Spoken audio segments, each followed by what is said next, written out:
Hello and welcome to Deliberately Creative. I'm Stephanie, and we're going to do one of the easiest paintings I think I've ever done.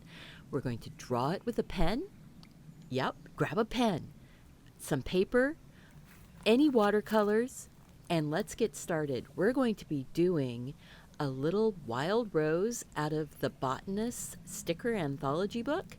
I got this book probably a year ago, and I've been doodling and drawing out of it. This little wild rose called to me this time.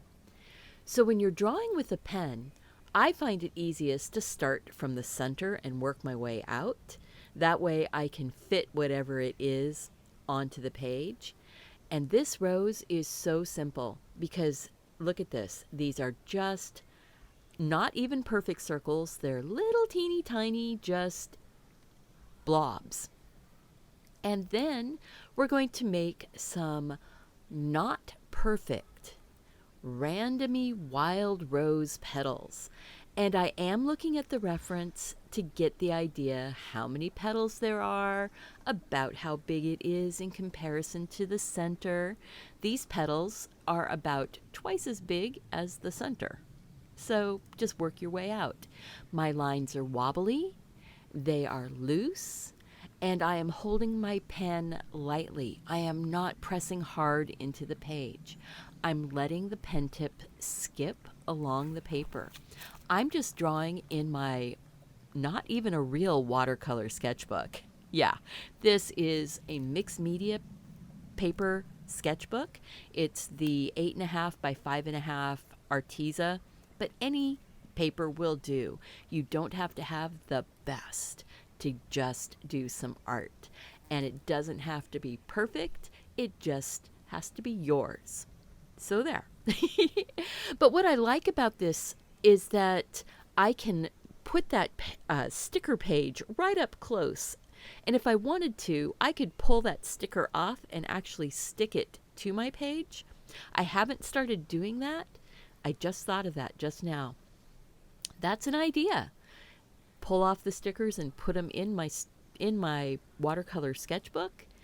I am now going to start working on some of these little leaves. And these are very simple, very basic.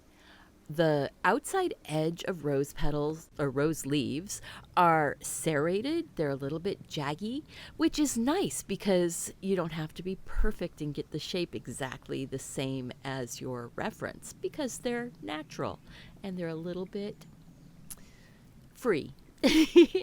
All right, we're going to listen to a little bit of music, and I'll be back when we're ready to start putting on the paint.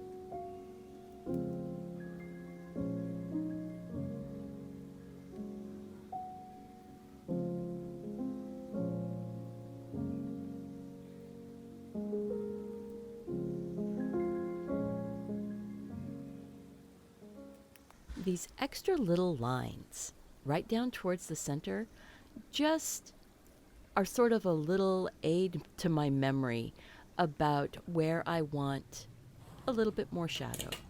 Now we're going to start using some watercolor, and I'm just using a really inexpensive, less than $15 for 42 colors. This has been one of my favorite go-tos for doing sketching because everything is right there and handy. I'm using a water brush, and I use this one water brush for the entire thing. You don't have to use a water brush. You can use a regular paintbrush. Whatever works for you. This just happened to work for me because I'm sitting in my comfy chair in the living room with all the windows open and a breeze blowing through to get the house cooled down early in the morning. Before it gets hot. And I'm just going to start putting in the colors on this picture now. It is really so simple and so easy. I did wet just the petals. I didn't wet the center. And I'm going in with my red-ish color. It's kind of a pinky red on this 42 color palette of watercolor paints. You can use anything you want. You can make your rose any color you want. But by wetting the paper first, putting kind of a light wash of the color down, as I'm going along, the paper is drying out and I'm putting in more concentrated color to start building up my tone, my shadow. The shadows, because these petals are almost like fabric, they sort of wobble. Shadows catch in some interesting locations, not necessarily where you expect them, but some places that you will expect some shadows will be underneath the edge of a petal if there's two petals and one is laying over the top. Down towards the center, you will expect a bit more shadow because that's where the petal is attached to the flower. And out on an edge where the petal is flopped back, you're going to end up with these sort of highlights in the middle of a petal. And I'm not adding any white to this. I'm just using the lightest color that I put on the paper and the paper itself for my white, or light colors for my highlights. I love how this turned out, and I'm just tickled to get to share it with you.